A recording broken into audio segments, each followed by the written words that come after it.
چاہتا ہوں کہ ڈاکٹر فیصل آپ کو اسکرین پہ پہلے بتا دیں کہ یہ چوٹیں 4 گولیاں مجھے لگی ہیں، کدھر لگی، اس کے بعد پھر میں باقی آپ سے بات کروں گا. ڈاکٹر فیصل. السلام علیکم. میں ایکس رے اور ان کے جو کچھ امیجز ہیں ان کے ذریعے سی ٹی اسکین کے امیجز کے ذریعے بتانے کی کوشش کروں گا کہ جو خان صاحب کو چوٹیں آئی ہیں ان کی کیا نوعیت ہے اور وہ ایکس رے اور اسکین میں کس طرح سے نظر آ رہی ہیں. آپ کو سب سے پہلے تو آپ کی توجہ اس طرح دلاتا ہوں جس کی یہاں لکھا ہے رائٹ تھائی. یہ ایکس ریز ہیں دو اور یہ دونوں جو ہیں یہ دائیں ٹانگ کے ہیں. ٹانگ کا جو اوپر والا حصہ ہوتا ہے یہ سائڈ سے ہے جس کو لیٹرل بھی بولتے ہیں اور یہ سامنے سے ہے. آپ دیکھ سکتے ہیں کہ یہاں 2 1 اور 2 اور یہ وہی 2 آپ کو 1 اور 2 سامنے سے نظر آ رہے ہیں ٹکڑے یا گولیاں جو ہیں. یہ اگر ہم پھر ٹانگ کے نچلے حصے پہ چلیں تو آپ کو 2 علاوہ اس کے ٹکڑے اور گولیاں نظر آ رہی ہیں، ایک یہ اور ایک یہ دوسری والی. اور آپ نوٹ کریں گے یہ جو دوسرا ہے اس نے ٹبیا کو، یہ جو ہڈی ہے ٹانگ کی نچلی جو اس کو ٹبیا بولتے ہیں، اس کے اوپر اس نے یہاں سے ڈیمیج کیا. اور جب آپ سائیڈ ویو دیکھیں تو واضح طور پہ نظر آتا ہے کہ جہاں اس نے فریکچر کاز کیا ہے یعنی ہڈی کا ٹکڑا کھیڑا ہے اس سے. پھر یہ جو ہے یہ بائیں سائڈ ہے، لیفٹ تھائی کے ایکس ریز ہیں. یہاں بھی آپ نوٹ کریں گے کہ یہ چھوٹے چھوٹے کچھ ٹکڑے ہیں جو ایک بلکہ جو پٹالا یہ جو چھوٹی ہڈی ہوتی ہے سامنے گھٹنے کے اس کے بھی ساتھ ہے. یہ نسبتاً چھوٹے تھے اور انہوں نے شکر ہے بائیں سائڈ کے اوپر کوئی فریکچر کاز نہیں کیا. اچھا اس کے علاوہ جو ہم آپ کو دکھانا چاہتے ہیں وہ یہ کہ یہ پھر سے دائیں ٹانگ نظر آ رہی ہے اور یہ جو بلٹ ہے یا جو اس کا فریگمنٹ ہے اس کے ساتھ یہ فریکچر ہوا ہوا واضح طور کے اوپر نظر آ رہا ہے، یہ دائیں سائڈ. اچھا اسی طرح میں جو بہت اہم بات ہے آپ کو دکھانا چاہتا ہوں وہ یہ کہ اس اسکین کے اندر یہ جو آپ کو یہ دائیں ٹانگ ہے اور یہ جو لکیر نظر آ رہی ہے یہ چلتی ہوئی یہ والی یہ دائیں سائڈ کی مین جو آرٹری ہوتی ہے شریان ہے وہ ہے. اور اس کے آپ دیکھ سکتے ہیں کہ ادھر اور اس کے بالکل قریب دوسری طرف جو بلڈ کے فریگمنٹس ہیں وہ نظر آ رہے ہیں. اس سے واضح ہوتا ہے کہ یہ جو ہماری مین آرٹری گزر رہی ہوتی ہے شریان گزر رہی ہوتی ہے اس کے کتنے قریب یہ ٹکڑے موجود ہیں. ایکسپلین تو کریں نا. اس کا یہ جو بڑی شریان ہوتی ہے ٹانگ کی ظاہر ہے اس نے پوری ٹانگ کو بلڈ سپلائی کرنی ہوتی ہے، اس کے ذریعے بہت سارا خون جاتا ہے اور خدا نہ خواستہ اگر اس شریان کو کوئی یہ کٹ جائے تو پھر بہت تیزی سے بلیڈنگ ہوتی ہے. اور آپ کو میں نے دکھایا بڑا واضح طور پہ صاف نظر آ رہا ہے کہ یہ اس شریان اس آرٹری کے کتنا قریب یہ ٹکڑے موجود تھے. ان کو نکال دیا گیا سرجری کے ذریعے دائیں طرف سے اور 4 فریگمنٹ یا ٹکڑے جو ہیں ادھر سے نکالے جا چکے ہیں اور وہ جسے کہتے ہیں ہمارے پاس موجود ہیں. اور بائیں طرف سے کوئی ہمیں ٹکڑا نکالنے کی ضرورت اس لیے نہیں پڑی کہ وہ کسی میجر اسٹرکچر کو ٹچ نہیں کر رہے تھے یا خطرہ نہیں ڈال رہے تھے یا پوٹینشلی خطرہ نہیں ڈال رہے تھے. تو یہ جو 4 فریگمنٹ ہیں ان کی تصاویر بھی آپ کو دکھائی ہیں، اسکینز بھی، اور ان کی جو نوعیت ہے اور ان کا خطرے کی نوعیت ہے وہ بھی آپ کے سامنے میں نے رکھی. بہت شکریہ. جی شکریہ. کون سا کیمرہ جس میں نے بات کی؟ اس میں جی. اچھا جی اس کے اوپر تو میں بعد میں آتا ہوں کہ یہ جو اٹیک کیا گیا اس کی میں تفصیل آپ کو بعد میں بتاتا ہوں، کیونکہ مجھے ایک دن جانے سے پہلے پتہ چل گیا تھا کہ یا انہوں نے وزیر آباد اور یا گجرات میں پلان کیا ہوا تھا مجھے مارنے کا، اور تو وہ اس کی میں تفصیل آپ کو بعد میں بتاؤں گا. اس سے پہلے میں صرف اپنی قوم کے سامنے ایونٹس رکھنا چاہتا ہوں جو پچھلے 6 مہینے میں ہوئے ہیں. یہ ضرور آپ کو سمجھنا ہے کہ اس قوم سے ہوا کیا ہے. مارچ 6 یا 7 کو مراسلات ہے. ڈونلڈ لو ایک American under secretary of state حکم کرتا ہے پاکستان ایمبیسڈر کو، بلکہ اس کو دھمکی دیتا ہے کہ اگر عمران خان کو نہ ہٹایا تو پاکستان کو مشکلات کا سامنا کرنا پڑے گا، اور اگر ہٹا دیا تو سب کچھ ٹھیک ہو جائے گا. اور اگلے دن اور نو کانفیڈنس موشن عدم اعتماد کی تحریک جمع کروائی جاتی ہے اسمبلی میں، اور دیکھتے دیکھتے سارے ہمارے لوگ، ایک منڈی لگتی ہے سندھ ہاؤس میں اور لوگ بیٹھنا شروع ہو جاتے ہیں. یہ یاد رکھیں کہ گورنمنٹ کبھی ہارتی نہیں ہے نو کانفیڈنس. وہ کیوں نہیں ہارتی؟ کیونکہ گورنمنٹ کے وسائل ہوتے ہیں. ہمارے پاس گورنمنٹ کا پیسہ ہوتا ہے. ہم چاہتے تو وہ منڈی لگی ہوئی تھی نا، وہ 20 کروڑ 25 کروڑ آفر کر رہے تھے، ہم زیادہ پیسے دے دیتے. گورنمنٹ کا پیسہ تھا جو پہلے ہوتا رہا، اور یہ جو پیسہ انہوں نے استعمال کیا یہ بھی چوری کا پیسہ تھا. یہ کوئی ڈکلیئرڈ پیسہ تو نہیں تھا، بلیک کا پیسہ تھا، یا انہوں نے سینٹرل گورنمنٹ کا پیسہ خرچ کیا تو انہوں نے خرید لیے لوگ. ہم نے پرنسپل فیصلہ کیا کہ ہم اس آکشن کے اندر حصہ نہیں لیں گے، کیونکہ اگر ہم گورنمنٹ کا پیسہ استعمال کرتے ہیں تو ہم لوگوں کا پیسہ، عوام کا پیسہ چوری کرتے ہیں جو عوام کی ان کا حق ہے. گورنمنٹ گر جاتی ہے. سارے سمجھتے ہیں کہ جناب اب تحریک انصاف کی قبر کھد گئی ہے، عمران خان ہمیشہ کے لیے گیا اور مٹھائیاں بٹے گی. لیکن پاکستانی قوم وہ کرتی ہے جو اس نے کبھی پہلے کیا ہی نہیں. تو 10 تاریخ کو, اور میں آپ کو خود کہہ رہا ہوں 10 اپریل کو, میں خود ہی حیران کہ جو شام کو سینز دیکھے, جو لوگ سڑکوں کے اوپر آئے, جس طرح لوگ نکلے, میں بشرا بیگم کے ساتھ بیٹھا تھا, تو ہم خود حیران رہ گئے کہ یہ ہوا کیا ہے. ہوا یہ کہ یہاں 90 کی دہائی میں 2 حکومتیں کرپشن میں نکالی گئی. جب وہ کرپشن میں جاتی تھی اور اسٹیبلشمنٹ نکالتی تھی, لوگ مٹھائی بانٹتے تھے. پھر جنرل مشرف آ گیا, 2 دفعہ کرپشن میں ان گورنمنٹس کو نہ کہ وہ خود اس نے مارشل لا لگا دیا. لوگوں نے مٹھائیاں بانٹی, لوگ ان کی کرپشن سے تنگ تھے, ان 2 جماعتوں کی. اس کے بعد جنرل مشرف نے ان کو NRO دے دیا, وہ واپس آ گئے.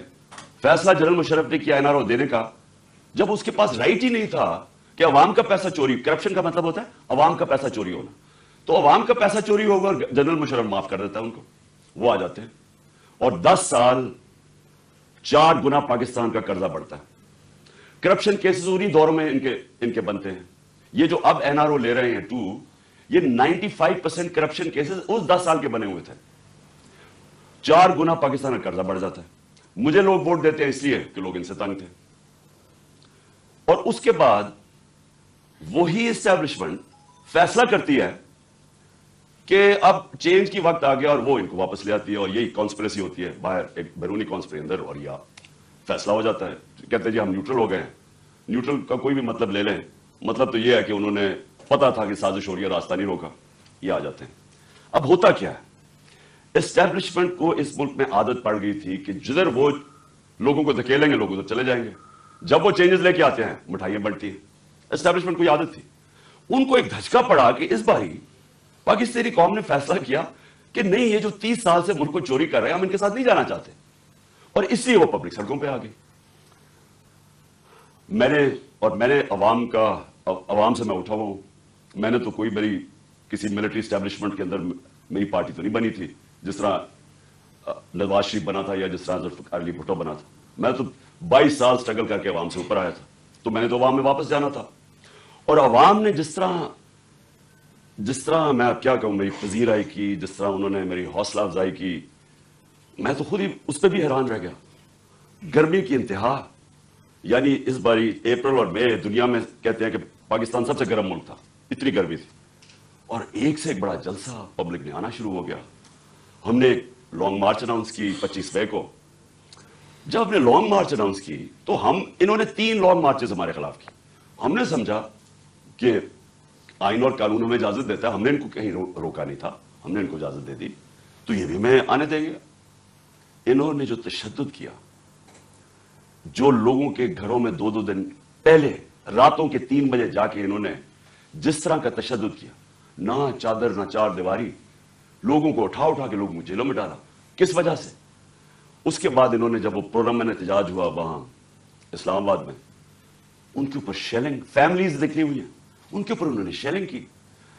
اور ہم حیران کہ کیا ان کے لیے جائز ہے لانگ مارچ اور ہمارے لیے نہیں ہے؟ اوپر سے پہلے آپ بیرونی سازش کے تحت آئیں, پھر سارے چوروں کو اوپر بٹھا دیں, ہم احتجاج کریں تو ہمیں بھیڑ بکریوں کی طرح ڈنڈے ماریں.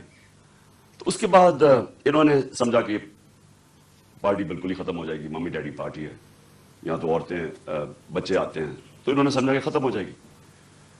اور یہ سمجھے نہیں پاکستانی قوم کو, کیونکہ بند کمروں میں جب فیصلے ہوتے ہیں آپ کو نہیں پتا کہ گراؤنڈ کے اوپر کیا ہو رہا ہوتا ہے. جو انفارمیشن یہ لیتے ہیں, اگر ان کی انفارمیشن یہ کریکٹ ہوتی تو اس ملک میں اتنے زیادہ حادثے نہ ہوئے ہوتے. انفارمیشن کدھر سے آتی ہے, گراؤنڈ کا سچویشن نہیں پتا. جب دیکھ رہے ہیں کہ پبلک نکلی ہوئی ہے اور انہوں نے ریجیکٹ کر دیا ان کو, قوم نظر آ رہا ہے کہ امپورٹڈ گورنمنٹ کو ریجیکٹ کر رہی ہے, بجائے وہ سائنس دیکھنے کے لیے جس طرح بھیڑ بکریوں کو مار کے سیدھے نہیں کرتے, وہ شروع ہو گیا کرنا. بائی الیکشن آیا 17 جولائی کو. 17 جولائی کے بائی الیکشن میں ساری گورنمنٹ کی مشینری استعمال ہوئی. الیکشن کمیشن نے ہر قسم کی دھاندلی کی ان کے لیے. ای وی ایم مشین اس نے اس لیے نہیں آنے دی کیونکہ ان دونوں پارٹیز نے جعلی ووٹس رجسٹر کروائی ہوئی ہیں ہر حلقے میں. نہیں تو کامن سینس ہے کہ ساری ٹیکنالوجی کا استعمال کریں. جو 2015 کے اندر جو جوڈیشل کمیشن بیٹھی تھی دھاندلی پہ, اس میں ایک چیز واضح ہوگی کہ اگر آپ ای وی ایم مشینز لے آئیں تو 90% دھاندلی ختم ہو جاتی ہے. انہوں نے جان کے نہیں آنے دی, اس الیکشن کمیشن نے روکا. ان دونوں پارٹیز انہوں نے مخالفت کی اور ہینڈلرز نے مخالفت کی کیونکہ مینیپولیٹ نہیں ہو سکتے الیکشن اس کے بعد بٹن دباؤ تو رزلٹ آ جاتا ہے. ہم حیران, ہم چاہ رہے ہیں فری اینڈ فیئر الیکشن. پہلی دفعہ گورنمنٹ نے کوشش کی اور انہوں نے اپوز کیا. اس کے باوجود پی ٹی آئی سویپ کر جاتی ہے, تحریک انصاف جیت جاتی ہے, سارے دنگ رہ جاتے ہیں. پھر بھی سائنس نہیں پڑھے کہ قوم کدھر کھڑی ہے. اس کے بعد مزید اور پریشر, دھمکیاں, اور اس کے بعد کیا ہوتا ہے کہ ایک چینج ہوتا ہے, ایک ہینڈلر آ جاتا ہے Islamabad, Faisal, general Faisal, major general Faisal. وہ کہہ کے آتا ہے کہ میں اب تمہیں بتاؤں گا کہ میں کیسے ان کو سیدھا کرتا ہوں. اور سختیاں شروع ہو جاتی ہیں. جو تحریک انصاف کے لیے میڈیا کور کر رہے ہیں ان کے لیے سختیاں, جو جرنلسٹ تحریک انصاف کو فیور کر رہا ہے ان کے اوپر سختیاں. ہمارے ممبرز کو اپروچ کیا جا رہا ہوتا ہے کہ آپ ہمارے ایم پیز کو, یہ ذرا سنیں, ایم پیز کو ڈرایا دھمکایا جا رہا ہے کہ اس کو چھوڑو عمران خان کو. کیا ڈرایا دھمکایا جا رہا ہے کہ ہمارے پاس ہمارے کرپشن کیسز ہیں, اگر وہ نہیں مل رہا ہے تو ہمارے پاس ویڈیوز ہیں, آپ کی گندی ویڈیوز ہیں, وہ ہم بلیک میل کرنے کے لیے. یہ تماشا ہو رہا پاکستان میں کہ ہماری اپنی ایجنسیز اپنی ڈیموکریٹک پروسیس کو چلنے نہیں دے رہی اور یہ استعمال کر رہی ہیں, بجائے ریئلائز کریں کہ آپ نے غلطی کر دی ہے. لوگ چور نہیں ایکسپٹ کر رہے ہیں, اس کے باوجود ایک غلطی کو دہراتے جا رہے ہیں اور فورس کرتے جا رہے ہیں لوگوں کو. دھمکیاں آنی شروع ہو گئی. مجھے تب پتا چلا کہ میرے اوپر ایک انہوں نے پلان بنایا, کیونکہ آپ اچھا پھر الیکشن کمیشن کو استعمال کیا جا رہا ہے کسی طرح عمران خان کو ڈسکوالیفائی کرو. فورن فنڈنگ کیس, پتا چلا وہ فورن فنڈنگ ہی نہیں ہے, اس کو ہمیں لٹکایا کہ فورن فنڈنگ میں پارٹی جائے گی, پتا چلا وہ پروہیبٹیو فنڈنگ ہے, اس کے اندر پارٹی ڈسکوالیفائی نہیں ہو سکتی. ادھر سے چینج کر کے توشہ خانہ آ گئے. توشہ خانہ کا سارا ریکارڈ توشہ خانہ کے اندر پڑا ہے. جو چیز بھی ہے وہ اس کے اندر پڑی ہے, اس میں کوئی گنجائش ہی نہیں ہے چوری کی. اگر آپ ہے تو وہ ایک دم پکڑے جاتی ہے. توشہ خانہ کیس چلا گیا, اس میں جی اب توشہ خانہ میں ڈسکوالیفائی کر دیتا ہے. وہ وکیل جا کے اس سے پوچھ رہا ہے کہ کس بیسس پہ ایک الیکشن کمیشن نے ڈسکوالیفائی کر دی.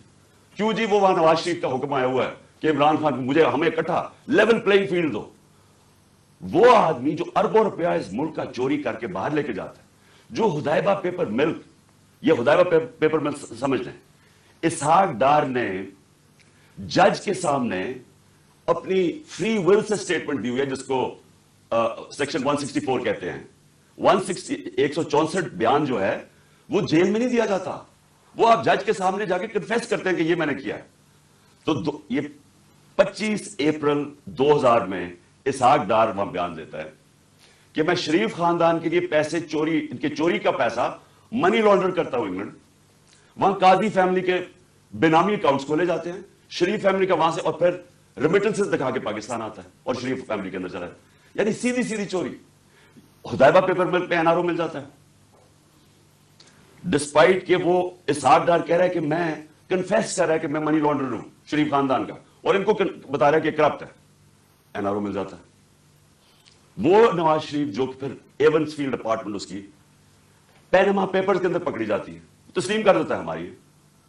اب پیسہ کدھر سے آیا وہ بتا نہیں سکتے. کبھی قطری خط آ جاتا ہے, پھر کوئی فیک ڈیڈ آ جاتی ہے, ٹرسٹ ڈیڈ, وہ کلیبری فونٹ والی, جھوٹ پہ جھوٹ بولے جا رہے ہیں. آج تک ایک ڈاکیومنٹ نہیں بتائی کہ لندن کے سب سے مہنگے علاقے میں 4 اپارٹمنٹس آپ کی جو آپ تسلیم کر رہے ہیں ہماری ہیں, اور کہہ رہے ہیں کہ جناب عمران خان کو اور مجھے ایک ہی طرح لیول پلینگ فیلڈ دو. عمران خان نے اپنے لندن کا فلیٹ 34-35 سال پہلے لیا, کرکٹ کھیلتا تھا انٹرنیشنل. عدالت نے جب مانگا سارا ریکارڈ دیا. ریکارڈ کا مطلب کہ ایک 40 سال کے کانٹریکٹس دکھائے کہ کدھر سے پیسہ آیا, کیسے فلیٹ خریدا, بیچا کتنے کا, منی ٹریل پاکستان بینکوں کے تھرو پیسہ آیا. اور مجھے اس سے کمپیئر کر رہا ہے جو اربوں روپے کی پراپرٹیز باہر رکھی ہوئی ہیں. بیٹوں کی پراپرٹی باہر ہے, وہ بیٹا لیتا وہ جو حسن شریف بتا ہی نہیں سکتا کہ 9-10 ارب کے گھر کدھر سے آیا, اور وہ کہہ رہا ہے کہ لیول پلینگ فیلڈ. تو لیول پلینگ فیلڈ کیا ہے کہ الیکشن کمیشن اب مجھے ڈسکوالیفائی کرے, اور وہ ڈسکوالیفائی کرے توشہ خانہ کیس. اب کوئی 8 دفعہ الیکشن کمیشن نے ہمارے پی ٹی آئی کے خلاف فیصلہ دیا, 8 دفعہ ہم عدالت میں گئے ہیں, اور 8 دفعہ عدالت نے اوور ٹرن کیا الیکشن کمیشن کا فیصلہ. اب ہم پھر عدالت میں جائیں گے, اور میں آپ کو یقین دلاتا ہوں کہ اس کو اتنی شرمندگی ہوگی, اور اس میں شرم نہیں ہے اس الیکشن کمیشن میں, کیونکہ یہ نون لیگ کے گھر, نواز شریف کے گھر کا نوکر ہے, اور بھی ہینڈل ہوتا ہے پیچھے سے. یہ بالکل یہ اس کے اوپر میں پھر کیس کروں گا, ہر جانا کروں گا اس کے اوپر, اس کے میرے پر غلط الزام لگایا. اور پھر ایف آئی اے کیسز کر رہی ہے. ایک پولیٹیکل پارٹی جس نے لیگل فنڈ ریزنگ کی ہے پاکستان میں وہ تحریک انصاف ہے. 40,000 کا ہمارا ڈیٹا بیس ہے. کسی پارٹی کے پاس ہے ہی نہیں, ان کے پاس کوئی ڈیٹا بیس ہی نہیں ہے. اچھا وہ ان سے پوچھ ہی نہیں رہا کہ کدھر سے آپ نے پیسے اکٹھے کیے. جس پارٹی نے پیسے اکٹھے کیے ان سے پوچھ رہا ہے. اچھا وہ جواب بھی دے رہے ہیں. اب وہ کیا کر رہے ہیں کہ جنہوں نے 10 سال پہلے پیسے دیے تھے پی ٹی آئی کو, ان کو ایف آئی اے کانٹیکٹ کر کے ان کو ہراس کریں گے تاکہ پی ٹی آئی کے جو ڈونرز ہیں وہ بھاگ جائے پی ٹی آئی سے, کہ پیسہ نہ اکٹھا کر سکے پی ٹی آئی. وہ پارٹی جو پبلک سے پیسہ جو ساری دنیا میں ہوتا ہے اس پارٹی کو بند کرنے کی کوشش کر رہے ہیں. وہ جو دو پارٹیز بتا ہی نہیں سکتی کہ پیسہ کدھر سے اکٹھا کرتے ہیں, اور اس کا ورڈ ہے کرونی کیپٹلزم. یہ پہلے بزنس مین کے ساتھ بزنس کرتے ہیں اور پھر ان سے پھر ان کو پیسے, ان کو موقع دیتے ہیں پیسے بنانے کا, پھر ان کے ساتھ یا پروفٹ شیئرنگ کرتے ہیں اور پھر انہیں سے ڈونیشن لے لیتے ہیں. ان کے پاس تو ڈونر بیس ہی کوئی نہیں ہے. ہم کیوں فیصلے کر سکتے ہیں پبلک کے لیے؟ ہم کیوں بڑے بڑے مافیاز کے خلاف کھڑے ہوئے جس طرح شوگر مافیا؟ کیونکہ ہمارے پاس پبلک کا ڈونر بیس ہے. ہم پبلک سے پیسے اکٹھے کرتے ہیں, اس لیے پبلک انٹرسٹ کے لیے کھڑے ہو سکتے ہیں. یہ ہے چھوٹی سی ایلیٹ انٹرسٹ پروٹیکٹ کرنے کے لیے مافیاز کے ساتھ آئی. تو ایف آئی اے ہمارا نقصان پہنچا رہی ہے ہمیں کہ ہمارے کیسز ہمارے, تاکہ ہمارے ڈونرز بھاگ جائیں. اس کے علاوہ انہوں نے صحافیوں سے کیا کیا؟ جب سے یہ آئے Faisal, general Faisal, major general, جو صحافیوں سے کیا انہوں نے, یہ پاکستان, مشرف کے مارشل لاء مجھے یاد ہے, مجھے اس نے جیل میں ڈالا, لیکن مشرف کا مارشل لاء لبرل تھا.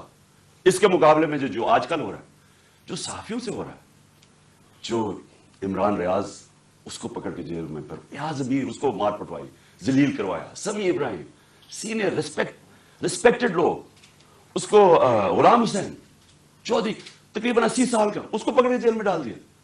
اور جو ارشد شریف سے کیا, یعنی یہ قوم کبھی معافی نہیں کرے گی ان لوگوں کو جنہوں نے ارشد شریف میری نظر میں پاکستان کا نمبر 1 انویسٹیگیٹو جرنلسٹ تھا اور نمبر 1 کریڈیبلٹی تھی.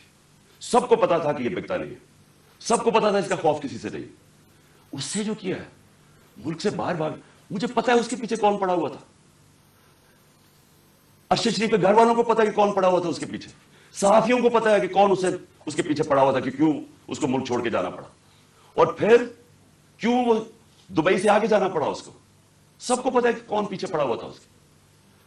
اور جو اس کی شہادت ہوئی, یہ اس ملک کی تاریخ کا میں سمجھتا ہوں افسوسناک موڑ ہے کہ جتنی صحافت اوپر چلی جاتی ہے معاشرے کو وہ لفٹ کر دیتی ہے, معاشرے کے ویلیوز لفٹ کر دیتی ہے, معاشرے کو امر بالمعروف پہ لگا دیتی ہے. یہ صحافیوں کا کام ہوتا ہے, موریلٹی معاشرے کی ریز کرے.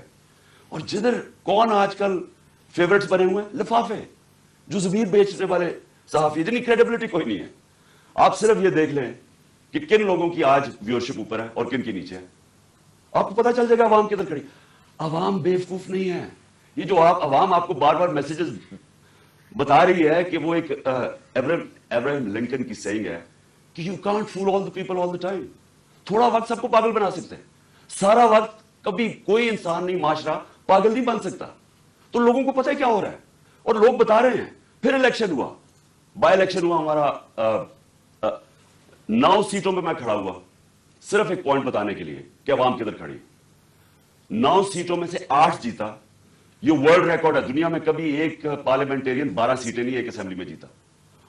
پھر عوام بتا رہی ہے وہ کدھر کھڑے, لیکن نہیں, عوام کی نہیں سننی. کسی طرح عمران خان کو ڈسکوالیفائی کرو, کسی طرح اس کے اوپر کیسز بناؤ, کسی طرح اس کو گندا کرو, اس کے اوپر مڈ سلنگنگ کرواؤ, اس کو ثابت کرو کہ جناب یہ بھی باقیوں کی طرح ہے, اور یہ ثابت کرو کہ جناب یہاں پولیٹیشنز یہ تو سارے ایک ہی طرح کے ہیں اور جو بھی فیصلہ ہوگا وہ پیچھے بیٹھ کے ہینڈلز کریں گے.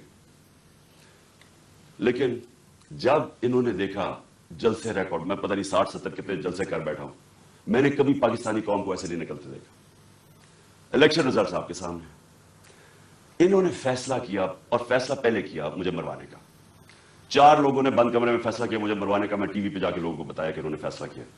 میں نے ویڈیو بنائی, 4 لوگوں کے نام میں نے دیے, میں نے ویڈیو باہر رکھی ہوئی کہ اگر مجھے کچھ ہوا یہ ویڈیو ریلیز کریں گے, تاکہ یہ 4 لوگ یہ نہ ہو کہ یہاں ہمیشہ کوئی مر جاتا ہے تو اس کا کوئی پوچھتا نہیں ہے بعد میں. تو میں کہتا کہ قوم کو, دنیا کو پتا ہو, میرے ملک کو پتا ہو کہ کس نے یہ کیا ہے. اس کے بعد یہ فیصلہ یہ بند کمروں میں کہ اس کو اب کسی طرح عمران خان کو مارو. ایک اچھا, اور مجھے خبریں کدھر سے آتی ہیں اب میں یہ بھی آپ کو بتا دوں کہ مجھے کیسے پتا چلتا ہے. ایک تو میں گورنمنٹ میں 3.5 سال رہا, میری ریلیشن شپس ہیں, اداروں کے اندر لوگوں کو میں جانتا ہوں, ایجنسیز کے اندر لوگوں کو میں جانتا ہوں. ویسے جو اداروں کے اندر, سارے اداروں کے اندر جو باہری اکثریت ہے وہ سب متنفر ہے جو ہو رہا ہے پاکستان کے ساتھ, جو انہوں نے 6 مہینے میں کیا ملک کے ساتھ, جو مہنگائی کے اندر لوگوں کے حالات ہیں, معیشت نیچے جا رہی ہے, انڈسٹری نیچے جا رہی ہے, ایکسپورٹس نیچے جا رہی ہے, ٹیکس کلیکشن نیچے جا رہا ہے, ریمیٹنسز نیچے جا رہی ہے. جو کسان ہیں, جو ریکارڈ ہماری 17 سال میں گروتھ ریٹ تھی ایگریکلچر میں, زراعت میں 4.5%, وہ آج نیچے چلے گئے. تو لوگ ان سے تنگ ہیں اور لوگ مجھے بتاتے ہیں کہ یہ کیا سازشیں چل رہی ہیں. تو دوسری انہوں نے سازش کیا کی, انہوں نے, اور اس کے اوپر اب میں آنے لگا ہوں, یہ جو ہوا, یہ جو مجھے یہ گولیاں لگی, یہ سازش کیا تھی. انہوں نے فیصلہ کیا کہ ایک ایسا سلمان تاثیر ٹائپ قتل کرو عمران خان. اس کے اوپر پہلے اسے کہو کہ جناب یہ اس نے مذہب کی توہین کی ہے یا توہین رسالت کی ہے. اس کے اوپر کوئی انہوں نے ٹیپس ٹوپس بنائی, انہوں نے وہ ریلیز بھی کی, وہ لوگ چلائے اور وہ نون لیگ کے لوگ اس کو پروجیکٹ کرنا شروع ہو گئے. پتا تھا مجھے کہ کون اس کو پروجیکٹ کر رہا ہے. ہمیں یہ اتنا آسان ہے آج کل کے زمانے میں پتہ چلوانا, کیونکہ یہ تو ڈیجیٹل ورلڈ ہے, آپ پتہ چلوا سکتے ہیں کہ کس اکاؤنٹ سے چیزیں پروجیکٹ کی جا رہی ہیں. تو یہ پہلے تو یہ پروجیکٹ کیا گیا کہ عمران خان نے دین کی توہین کی ہے. اس کے بعد پلان ان کا یہ تھا جو انہوں نے کیا اس دن یہ وزیر آباد میں, کہ کہیں گے جی دینی انتہا پسند عمران خان کو قتل کر دیا جس طرح سلمان تاثیر کو کیا, کیونکہ اس نے کوئی مذہب کی توہین کر دی. یہ پلان بنا. میں نے یہ پلان جلسے کے اندر 24 سپٹمبر کو عوام کے سامنے رکھا, اور میں یہ چاہتا ہوں کہ یہ بالکل اسی اسکرپٹ کے اوپر ہوا جو کہ وزیر آباد میں ہوا. تو یہ پہلے ذرا میں چاہتا ہوں آپ سارے یہ ذرا ایک دفعہ دیکھیں کہ یہ ہوا کیا, یہ میں نے کیا کہا تھا 24 سپٹمبر کو.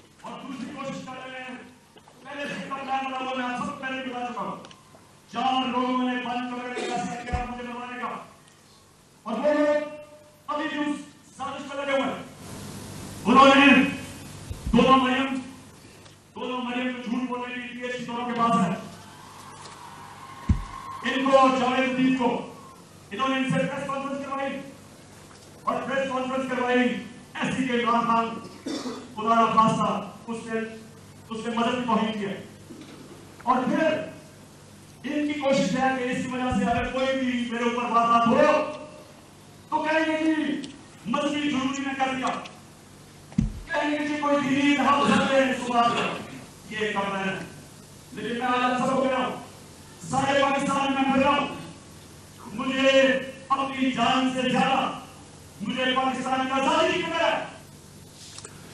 24 سپٹمبر یہ جلسے میں نے کہا, پلان کا مجھے پتا چل گیا تھا. اور یہ جو وزیر آباد ہوا, اب میں آپ کو وزیر آباد پہ آتا ہوں کہ یہ ہوا کیا. انہوں نے لانگ مارچ, ہم جلسے کرتے ہوئے ہم نے لانگ مارچ کا فیصلہ کیا.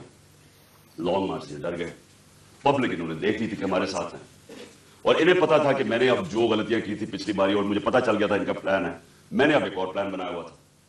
اور میں آج یہ بھی اینڈ میں آپ کو بتاؤں گا کہ مارچ کا کرنا کیا ہے. لیکن مجھے پتا تھا کہ جو عوام نے نکلنا ہے اس باری, چاہے یہ جتنی مرضی پولیس بلا لیں, چاہے رینجرز بلا لیں, چاہے ٹیئر گیس شیلز تیاری کر لیں, جب عوام کا سمندر نکلتا ہے, وہ کہتے ہیں no power can stop an idea its time is come. جب ایک نظریے کا وقت آ جاتا ہے اس کو کوئی نہیں روک سکتا. تو ان کو, مجھے پتا تھا کہ اسلام آباد میں, اور انشاءاللہ یہ میں ثابت کروں گا, اتنی پبلک نے آنا ہے کہ اس ملک کی تاریخ میں کبھی پبلک اتنی نکلی نہیں ہے. اور وہ یہ بھی خوفزدہ تھے, ہیں بڑے بزدل. آپ کو پتا ہے کرپٹ لوگ, 2 قسم کے لوگ بڑے بزدل ہوتے ہیں, ایک ظالم اور ایک کرپٹ. یہ ہمیشہ بزدل ہوتے ہیں. کرپٹ اس لیے کہ انہوں نے پیسہ بچانا ہوتا ہے, کیونکہ انہوں نے چوری کا پیسہ بنایا ہوتا ہے. سارا وقت ڈر ہوتا ہے کہ کہیں چوری کا پیسہ نہ چلا جائے, اور وہ پھر اس پیسے کو بچانے کے لیے ہر انتہا پہ جاتے ہیں. اور دوسرے جو ظالم لوگ ہوتے ہیں، ظالم ہمیشہ بزدل ہوتا ہے کیونکہ وہ ڈرپوک ہوتا ہے، وہ ظلم کرتا ہے لوگوں پہ۔ اب 3 لوگوں نے یہ پلان بنایا اور مجھے کہا اچھا یہ وہ 3 لوگ نہیں ہیں جو 4 لوگوں کے میں نے نام پہلے بتائے تھے جنہوں نے پہلے فیصلہ کیا تھا، جن کے اوپر میں نے ٹیپ بنائی، یہ 3 اور ہیں۔ مجھے کیسے پتا چلا؟ مجھے پھر اندر سے لوگوں نے بتایا۔ ایک دن پہلے وزیر آباد سے پہلے انہوں نے جب دیکھا کراؤڈ بڑھتے جا رہے ہیں اور ایسے کراؤڈ کبھی پاکستان میں نظر نہیں آئے جی ٹی روڈ کے اوپر، انہوں نے پلان بنایا مجھے مارنے کا، اور یہی اسکرپٹ، دینی انتہا پسند کچھ کرے گا، عمران خان تو بڑا دین کے خلاف ہے، اس سے تو اسلام دشمنی کوئی نہیں ہے، یہ تو یہ پلان بن گیا۔ اور 3 لوگوں نے بنایا۔ سب سے پہلے رانا ثناءاللہ۔ رانا ثناءاللہ نے کیوں بنایا؟ کیونکہ رانا ثناءاللہ ایک قاتل ہے۔ رانا ثناءاللہ اور شہباز شریف نے جب ماڈل ٹاؤن میں وہ 12 لوگوں کو قتل کیا تھا اور 70 لوگوں کو گولیاں لگی تھی، سب کے سامنے نہتے لوگوں کے اوپر گولیاں چلائی تھی ماڈل ٹاؤن۔ وہ کیوں چلائی تھی؟ کیونکہ طاہر القادری نے 1 سال پہلے پیپلز پارٹی کی گورنمنٹ کے اندر لانگ مارچ کی تھی، اور یہ ڈرے ہوئے تھے آتے ساتھ ہی، کیونکہ اس نے کہا میں پھر کروں گا نون لیگ کی گورنمنٹ میں، یہ ڈرے ہوئے تھے۔ انہوں نے وہ جو ظلم کیا وہاں ماڈل ٹاؤن میں، یہ دونوں شہباز شریف اور رانا ثناءاللہ، اور یہ کیا کہنا چاہتے تھے؟ یہ پیغام دینا چاہتے تھے، خوف طاری کرنا چاہتے تھے کہ کہیں وہ اسلام آباد نہ آ جائے، وہ پبلک نہ نکل آئے۔ تو انہوں نے وہاں لوگوں کو قتل کیا۔ یہ رانا ثناءاللہ، اس نے یاد رکھیں لانگ مارچ سے بچنے کے لیے لوگ قتل کروائے تھے ماڈل ٹاؤن کے۔ اسی رانا ثناءاللہ کے اوپر عابد شیر علی، ان کے منسٹر کے باپ نے کا 18 قتل کیے اس نے، قبضہ گروپ اور ہر قسم کی، یہ 2 نمبر کام کرتا ہے فیصلہ آباد میں، سب فیصلہ آباد جانتا ہے اس کو۔ تو ان کے اس کے لیے کوئی جان، انسانی جان کی اہمیت نہیں ہے، ان کے لیے صرف اپنے مقصد اور پیسہ اور چوری۔ دوسری طرف شہباز شریف کے اوپر ہیومن رائٹس واچ کی رپورٹ ہے یا ایمنسٹی انٹرنیشنل کی رپورٹ ہے 1990 یعنی 1997 میں جب چیف منسٹر تھا اور 99 تک جب چیف منسٹر آیا، اس نے کوئی 900 قتل کروائے تھے پولیس مقابلے میں۔ عابد باکسر نے ٹی وی کے اوپر آ کے اسٹیٹمنٹ دی تھی کہ یہ کیسے لوگوں کو مرواتا تھا پولیس مقابلے میں۔ یہی شہباز شریف جب اس کا ایف آئی اے میں 16 ارب کا جو کیس تھا اور 8 ارب کا اس میں نیب میں، تو جو 16 ارب کے کیس تھے، جو نوکروں کے ملازموں کے نام میں رمضان شوگر مل کے انہوں نے پیسہ لیا اور پھر اپنے خاندان میں بانٹا، انہوں نے 5 ملازموں کو وہ مرے ہارٹ اٹیک سے، 2 آتے ساتھ ہی 2 مہینے میں 5 گواہ مرے۔ اور جو چھٹا ڈاکٹر رضوان تھا جو انویسٹیگیٹ کر رہا تھا ان کی ایف آئی اے کی، جس نے انویسٹیگیٹ کیا تھا یہ ان کا جو فیک اکاؤنٹس اور یہ جو نوکروں کے نام پیسہ لیا تھا، وہ بھی ہارٹ اٹیک سے مرتا ہے۔ یہاں ڈاکٹر بیٹھے ہوئے آپ کو بتائیں گے کہ ایک طریقہ ہوتا ہے انڈیوس ہارٹ اٹیک کا، پتہ بھی نہیں کسی کو چلتا کیا ہو۔ تو کبھی کسی نے انویسٹیگیٹ نہیں کیا کہ آتے ساتھ ہی لوگ ایک دم 2 مہینے میں 6 لوگ ہارٹ اٹیک کیسے مر گئے۔ کبھی کسی نے یہ نہیں انویسٹیگیٹ کیا کہ رانا ثناءاللہ کے اوپر جو کوئی ایک کسٹم آفیسر کیا، وہ کوئی اس کا انویسٹیگیٹ، اس کی کوئی انویسٹیگیشن تھی، اس نے کیسے ایک دم خودکشی کر لی۔ اس کے بعد یہ 2 انہوں نے اس پلان کے اندر یہ شامل ہوئے، اور ساتھ مل گیا ان کے میجر جنرل فیصل کیوں؟ فیصل اس لیے مل گیا، ایک تو ڈرٹی ہیری کہ اوپر وعدہ کر کے آیا تھا کہ فکر نہ کرو میں ان کو ٹھیک کرتا ہوں، آپ میرے پہ چھوڑ دیں، میں ان کو اس پارٹی کو ٹھکانے لگاتا ہوں۔ اور اس جو میں نے شروع میں بتایا کہ دھمکیاں، یہ وہ جو اس نے ظلم کر رہے ہیں، سوشل میڈیا کے لوگوں کو، بچوں کو اٹھا لیں کہ تم نے یہ کیوں کیا، مار کے پھیٹا پھوٹا لگا کے ان کو گھر بھیج دیں۔ خوف پھیلایا ہوا کہ فکر نہ کرو، جس طرح ہم کوئی دشمن ہیں، ہم کوئی بیرونی لوگ ہیں جو کہ ملک کے غدار ہیں، اس طرح ٹریٹ کیا۔ تحریک انصاف جو مدد کرے گی جناب فیصل صاحب ہم کریں گے۔ اور اس نے کیا کیا؟ پہلے شہباز گل، اس کو اس نے اٹھایا، ٹارچر کیا، اس کو ننگا کیا، تصویریں کھینچی، تشدد کیا، اور اس کا جو ابھی تک وہ ریکور نہیں کیا جو اسے کیا۔ اس کے بعد ایک سلمان فاروقی جرنلسٹ، اس کو پکڑ کے وہی ننگا کر، جمیل فاروقی، اس سے وہ ہوا۔ پھر اعظم سواتی سے جو ہوا، اور اعظم سواتی کا ریئیکشن جو آیا، اور جو اعظم نے کھل کے اس کا نام لیا, اس سے پہلے تو کوئی نام ہی ڈرتے ہوئے جنرل فیصل کا نہیں لیتا تھا. اعظم سواتی اس جگہ پہ پہنچ گیا کہ اس نے کہا کہ اس سے بہتر ہے کہ میں مر جاؤں, جو انہوں نے مجھے ذلیل کیا, بچوں اپنی پوتی اور پوتوں کے سامنے مارا, 75 سال کے آدمی کو. پھر اس کو حوالے کیا انہوں نے یہ ایف آئی اے نے حوالے کیا اس کے جنرل فیصل کے لوگوں کو. اس نے پھر اس کے اوپر ننگا کر کے اس کو ذلیل کیا اور مارا. اعظم سواتی نے کھل کے سامنے آ گیا, عدالت میں جا کے چیف جسٹس کو کہہ رہا ہے, سینٹ میں, انٹرنیشنلی ساری دنیا کے اندر پاکستان بدنام ہوا, پاکستان کی فوج بدنام ہوئی. کیا آیا کہ جی ایک سینیٹر کو تشدد کیا گیا اس لیے کہ اس نے فوج کی تنقید کر دی, جمہوریت کا مذاق اڑا ساری دنیا میں. اب وہ ایشو بیٹھ نہیں رہا اعظم سواتی کا, وہ آگے لے کے جا رہا ہے. اعظم سواتی کھڑا ہو گیا, عدالت میں جا رہا ہے, اور ساتھ ہمارا اب یہ مارچ نکلے تو فیصل ان کے ساتھ مل گیا. ان تین نے فیصلہ کیا مجھے قتل کرنے کا. اور پھر ہوا کیا, اب میں آپ کو ڈیٹیلز دیتا ہوں. اس دن ہوا کیا, اس دن میں جب کنٹینر پہ تھا تو ایک دم گولیوں کا ایک برسٹ آتا ہے, میری ٹانگ پہ گولیاں لگتی ہیں, میں گر جاتا ہوں. اور جب میں گر رہا ہوتا ہوں تو دوسرا برسٹ آتا ہے. یہ ایک برسٹ ادھر سے آتا ہے اور دوسرا برسٹ آگے سے آتا ہے. 2 آدمی تھے, اور جب میں گر رہا ہوتا ہوں تو میرے اوپر سے گولیاں جاتی ہیں.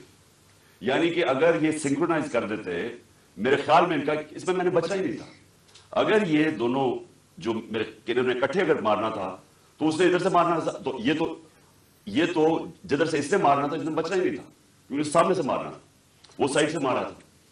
تو جب میں گر رہا تھا تو اوپر سے گولیاں گئی, اور پھر بھی کیونکہ میں گر گیا تھا, میرے خیال میں اس نے سوچا ہوگا, اوپر جو بیٹھا ہوا تھا اس نے سوچا کہ اب یہ مار گیا, اور وہ وہاں سے چلا گیا.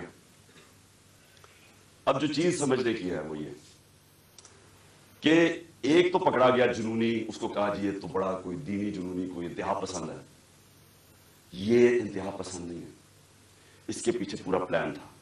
یہ پلان پورا ہم اب انکور کریں گے, اور میں آپ کو بتاؤں اس کے ساتھ اور لوگ ملوث ہیں, اور یہ پلان اب کا نہیں پہلے کا بنا ہوا ہے. اور وہ جو اصل لوگ ہیں جنہوں نے وہاں سے گولیاں چلائی تھی, جنہوں نے اصل میں اس کا پھر بھی میں بچ جاتا, انہوں نے مارنا تھا, اور یہ آدمی اور ہمیں نقصان پہنچاتا. 2 ہیرو نہ نکل آتے. ایک تو شہید معظم, میں اس کو آج سلام پیش کرتا ہوں, 2 بچوں کے ساتھ گیا ہوا, وہ میری, اور دوسرا ابتسام, جس طرح اس نے پکڑا اور جس طرح اس کی اگر دلیری نہ ہوتی تو اس نے تو اور اس نے برس مار دیتا, تو اور تباہی کر سکتا تھا. 11 لوگوں کو گولیاں لگی اور ایک ہمارا معظم شہید ہوا. اب ہم نے ایف آئی آر رجسٹر کرنے کی کوشش کی ہے. سب ڈرتے ہیں کیونکہ کئی ادارے یہ قانون سے اوپر ہے. میں آج جنرل باجوہ سے سوال پوچھتا ہوں کہ کیا فوج کا وقار اوپر جائے گا یا نیچے جائے گا اگر جو آپ کی فوج پہ کالی بھیڑیں غلط کام کر رہی ہیں, ظلم کر رہی ہیں, انسانوں پہ تشدد کر رہی ہیں, اگر آپ ان کے اوپر ایکشن لیں گے تو فوج کا وقار اوپر جائے گا, لوگ عزت کریں گے فوج کی. لیکن اگر یہ ہے کہ فوج میں ایسے لوگ بیٹھے ہیں جو ہمیں بھیڑ بکریوں کی طرح سمجھ رہے ہیں, مار داڑ کر کے, ڈرا دھمکا کے, اگر سمجھ رہے ہیں کہ اس طرح فوج کا وقار اوپر چلا جائے تو نفرتیں بڑھ رہی ہیں. آپ کے ایک میجر جنرل نے جو میرے خیال میں غداری میں پکڑا گیا, امریکہ کے لیے غداری کر رہا تھا, آپ نے اس کو سزا دی, فوج کا وقار اوپر گیا, غلط کام کر رہا تھا. تو کیا یہ اب میجر جنرل فیصل اس کی تفتیش ہونے دیں گے آپ؟ اور کیا اس ملک میں اب تفتیش ہو سکے گی جب جنرل فیصل کے اوپر الزام ہے, انٹیریئر منسٹر ثناء اللہ کے اوپر الزام ہے, اور تیسرا پرائم منسٹر شہباز شریف کے اوپر الزام ہے؟ کیسے تفتیش ہوگی؟ جب تک یہ 3 لوگ ریزائن نہیں کرتے تفتیش ہوگی کیسے؟ اور ادھر میں جنرل باجوہ آپ سے بھی فوج کی وقار کے لیے کہہ رہا ہوں کہ یہ پاکستانی فوج کو نقصان پہنچا رہے ہیں. اس طرح کی کالی بھیڑیں, یہ جو سمجھتے ہیں کہ ہم انسان ہی نہیں ہیں, بھیڑوں کو کبھی ادھر موڑ دو کبھی ادھر موڑ دو, آج وہ چور ہیں کل وہ این آر او مل گئے تو اچھے ہو گئے ہیں, آج پھر آپ ان کو چور بنا دیں گے کل پھر بھیڑی. ہم انسان ہیں,